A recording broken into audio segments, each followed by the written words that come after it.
Saya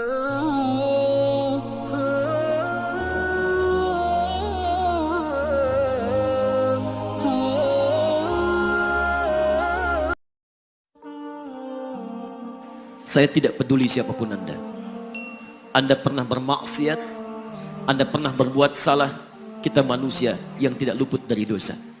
Tapi saya ingin berikan tawaran dari Al-Quranul Karim. Quran surah keempat An-Nisa ayat 100, posisi paling kiri sebelah bawah.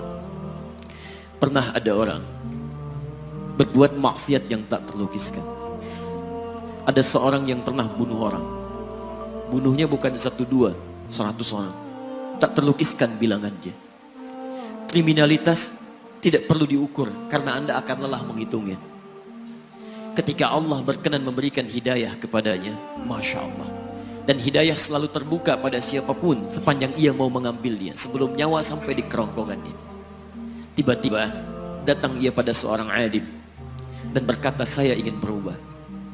Alim ini kemudian menyampaikan pada orang dimaksud, Anda bukan berarti tidak bisa menjadi orang baik. Hanya Anda tinggal di lingkungan yang tidak mendukung Anda jadi baik. Keluarlah dulu dari tempat itu. Pergilah ke majlis ilmu sifulan. Tempatnya ada di sana. Datang ke sana. Belajarlah. Dan Allah akan bimbing Anda berubah dari keburukan menjadi orang yang terbaik. Didengarlah nasihat alim ini. Berangkatlah orang dimaksud. Menempuh perjalanannya. Tiba-tiba Masya Allah, belum sampai ke tujuan, di pertengahan jalan, konon disebutkan lebih sejengkal, tiba-tiba maut datang menjemputnya. Thumma yudrikul maut. Apa yang terjadi? Langkahnya dihitung sebagai ibadah.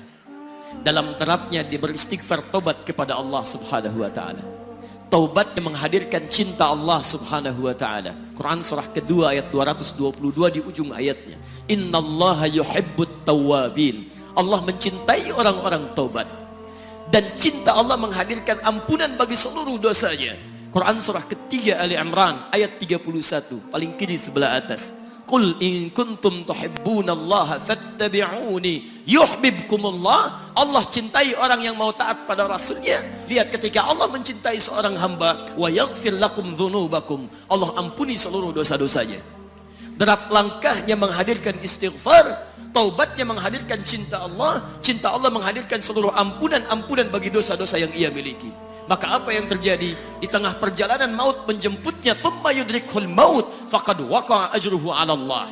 Dan pahala diberikan kepada orang tadi. Di jalan, maaf, maut datang, taubat diterima, dosa diampuni, dan amalan didapati dengan derap langkahnya. Maka apa yang terjadi? Thumma yudrikhul maut faqad waqa'a ajruhu 'ala Allah. Pahalanya dituliskan oleh Allah, dakhalal jannah, kata Nabi, masuk surga orang ini.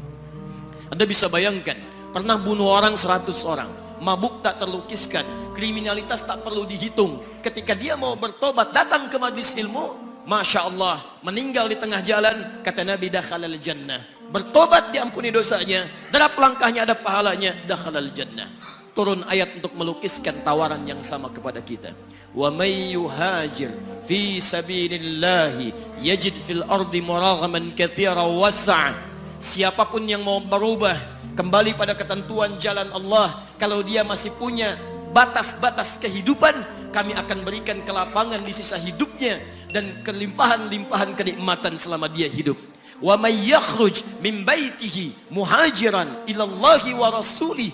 Namun bila ada di antara mereka baru ingin berhijrah, ingin berubah jadi lebih baik dalam pandangan Allah dan Rasulnya, tiba-tiba thumma yudrikul maut, baru keluar dari tempat dia tinggal, belum sampai ke tempat dia belajar, datang maut menjemputnya, faqad waqa'a ajruhu 'ala Allah.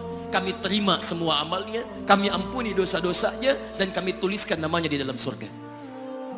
Bila 100 orang saja yang pernah dibunuh oleh orang ini, pernah bunuh 100 orang, mabuk tak terlukiskan, kriminalitas tak terhitung, mau berangkat ke majlis ilmu, tak sampai ke majlisnya, meninggal dia, bisa masuk surga. Masa Anda yang tidak pernah bunuh orang? Ada yang pernah bunuh orang di sini? Boleh angkat tangan? Ada polisi di sini, langsung saya sampaikan insyaallah. Anda gak pernah bunuh orang, Anda tidak pernah mabuk, Anda tidak pernah berbuat kriminalitas seperti orang dulu. Salah, wajar. Tapi pintu tobat terbuka untuk kita semua. Masya Allah, bedanya dengan orang tadi belum sampai ke majelis ilmu. Anda sudah hadir di dalamnya, langsung di rumah Allah, diberikan tempat yang terbaik dan kita akan belajar.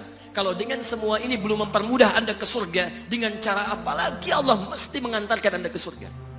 Kalau dengan duduknya Anda di sini belum mau juga bertobat, dengan cara apa lagi Allah harus membimbing Anda bertobat? Kalau dengan seperti ini belum juga Anda taat kepada Rasul, dengan cara apa lagi Allah mesti meyakinkan Anda untuk taat kepada Rasulullah SAW? Karena itu teman-teman sekalian, mari kita pelajari ilmunya, dan dengan ilmu itu akan membimbing kita insya Allah kembali kepada Allah sampai mengajak keluarga kita ke surga insya Allah.